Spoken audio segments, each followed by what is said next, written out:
اور باپ کو تو خاص طور پر اپنی اولاد کو سمجھنے کی کوشش کرنا چاہیے، تبھی وہ سمجھانے کی پوزیشن میں آ سکتا ہے۔ ماہین نے نرم انداز میں اختلاف کیا۔ علمتاب نے ایک نظر ماہین کو دیکھا اور مصلحت آمیز خاموشی اختیار کی۔ شام ڈھلنے میں کچھ دیر تھی، مگر حویلی میں مکمل طور پر روشنی ہو چکی تھی۔ تب تھکے ہارے باری نے حویلی میں قدم رکھا تھا۔ ہال کمرے کے قریب سے گزرتے بغیر وہ اپنے کمرے میں نہیں جا سکتا تھا۔ فون کی بیل اس کی راہداری میں قدم رکھنے سے پہلے شروع ہو چکی تھی۔ اس نے تھکے تھکے انداز میں دروازے کی سمت دیکھا اور اندر داخل ہو کر ریسیور اٹھا لیا۔ ہیلو، کون؟ باری؟ دوسری طرف روشی تھی۔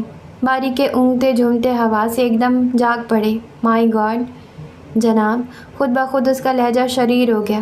جناب کے کچھ وہ، یہ کیا طریقہ ہے، فون تک نہیں کیا؟ روشی کے لہجے میں بلا کی ناراضگی تھی۔ خیر جناب کے کچھ نہیں، اب تو سب ہی کچھ ہیں، مگر یہ تو بتائیے فون کس سلسلے میں کرنا چاہیے تھا؟ میں کچھ سمجھا نہیں۔ باری، میں رو رو کر پاگل ہو چکی ہوں، مجھے مزید تنگ نہیں کرو۔ وہ روحان سی ہو گئی۔ بتائیے آپ کو تنگ کر کے مجھے کتنے نفلوں کا ثواب ملے گا؟ مگر آپ یہ تو بتائیں مجھے فون کیوں کرنا چاہیے تھا؟ وہ نچلا ہونٹ دانتوں تلے دبا کر مسکرا دیا۔ باری، میرا دل چاہ رہا ہے میں مر جاؤں۔ واہ صاحب، کیا دل ہے آپ کا، موت بھی ایسے چاہ رہا ہے جیسے آئس کریم۔ تم یوں ہی میری جان جلانے والی حرکتیں کرتے رہنا، بعد میں میری قبر کے سرہانے سر پکڑ کر روتے رہنا۔ وہ جلائی۔ سر پکڑنے کی پابندی ہوگی؟ وہ بڑی سادگی سے پوچھ رہا تھا۔ تمہارے بس کی تو کچھ بھی نہیں تھی، کاغذ کے شیر ہو، یہ تو میری جراتوں کا نتیجہ ہے۔ وہ کچھ کہتے کہتے رک گئی، جیسے کوئی اور خیال آ گیا ہو۔ توقف کے بعد پھر بولی، باری، میں بے لگام نہیں ہوں اور میں نے کسی غلط نیت سے قدم گھر سے باہر نہیں نکالے تھے۔ میں تو کاکا جان کے پاس اس لیے گئی تھی کہ وہ مجھے سمجھیں، پھر حویلی والوں کو سمجھائیں۔ مجھے پتہ ہے بابا صاحب کاکا جان کی بات کو بہت اہمیت دیتے ہیں۔ یہ سب تو کاکا جان نے خود، اس نے جیسے خود کو روکا۔ باری بہت توجہ اور دلچسپی سے اس کا ایک ایک لفظ سن رہا تھا۔ اس لمحے اپنے پندارہ کا تحفظ کرتی روشنی بن کر اس کے حواسوں پر چھانے لگی۔ آپ کیا ہیں، کس وجہ سے ہیں، مجھے سب پتہ ہے۔ آپ کیوں خود کو اتنا الجھاتی ہیں میری جان؟ اس نے بہت آہستگی سے اسے تنگ کرنے کی انتہا کر دی تھی اور زیر لب مسکرا رہا تھا۔ یہ کیا بدتمیزی ہے؟ روشی ایک دم حواس باختہ سی ہو گئی۔ محسوس ہوتا تھا کہ دل پسلیاں توڑ کر باہر نکل بھاگے گا۔ مجھ سے آئندہ اس طرح بات مت کرنا۔ اس نے ناراض انداز میں در حقیقت گھبرا کر فون بند کیا تھا۔ باری نے ریسیور کان سے ہٹا کر سر کو جاتے ہوئے ریسیور کو کچھ دیر گھورا۔ پتہ نہیں کیا کہنا چاہتی ہوگی، کیوں فون کیا تھا؟ غلطی ہو گئی میڈم، مگر معاف کیجیے گا، بالکل بیکار ہیں آپ، ایک جملہ نہیں سہ سکی۔ اس نے ریسیور کریڈل پر ٹکا دیا اور پینٹ کے جیبوں میں ہاتھ ڈال کر سیٹی پر کوئی خوبصورت سی دھن بجاتا اپنے کمرے کی طرف چل پڑا۔ سارا عزم ملال، ساری تھکاوٹ اڑن چھو ہو گئی تھی۔ چال بتا رہی تھی کہ طبیعت بہت ہلکی ہے۔ خان، آپ کا فون ہے، سرسوتی نے دروازے سے جھانک کر باری کو مخاطب کیا۔ باری نے چونک کر کتاب بند کی۔ کس کا ہے؟ اس کا دھیان روشی کی طرف گیا تھا۔ جی یاور خان کا ہے، کراچی سے، وہ اتنا کہہ کر پلٹ گئی۔ باری سوچنے کے انداز میں اٹھ کھڑا ہوا۔ اب تو ہر بات ہی چونکا رہی تھی۔ انسان بہت سے رازوں کا بوجھ اٹھائے پھر رہا ہو تو خواہ کے دھڑکے لگے رہتے ہیں۔ وہ بڑی تیزی سے زینہ طے کر کے نیچے آیا تھا۔ السلام علیکم خان، اس نے ماؤتھ پیس میں کہا۔ وعلیکم السلام۔ ایکچولی ایسا ہے باری کہ تمہیں ہری پور جانا ہے، وہاں میرے پیر شیخ اسد اللہ سے کہنا کہ وہ جو برج والا سوٹ فائل ہوا تھا اس کی تاریخ پتہ کر کے ہمیں بتائے اور اس کی فائل تمہیں دے دے۔ میں واپس دریا بستی پہنچوں گا اور یہ فائل لے کر پشاور جاؤں گا۔